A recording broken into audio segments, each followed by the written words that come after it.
Chapter 1. Once, when I was 6 years old, I saw a magnificent picture in a book called True Stories from Nature about the primeval forest. It was a picture of a boa constrictor in the act of swallowing an animal. Here is a copy of the drawing. In the book, it said, boa constrictors swallow their prey whole without chewing it.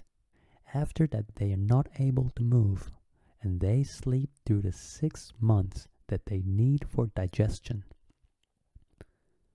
I pondered deeply, then, over the adventures of the jungle, and after some work with a colored pencil, I succeeded in making my first drawing.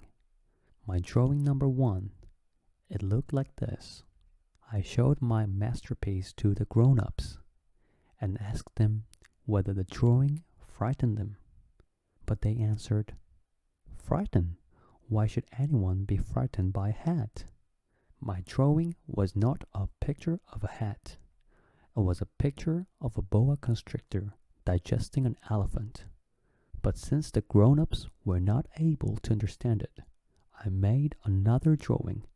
I drew the inside of the boa constrictor so that the grown-ups could see it clearly. They always need to have things explained. My drawing number 2 looked like this. The grown-ups' response this time was to advise me to lay aside my drawings of boa constrictors, whether from the inside or the outside, and devote myself instead to geography, history, arithmetic, and grammar. That is why, at the age of 6, I gave up what might have been a magnificent career as a painter. I had been disheartened by the failure of my drawing number 1 and my drawing number 2. Grown-ups never understand anything by themselves, and it is tiresome for children to be always and forever explaining things to them.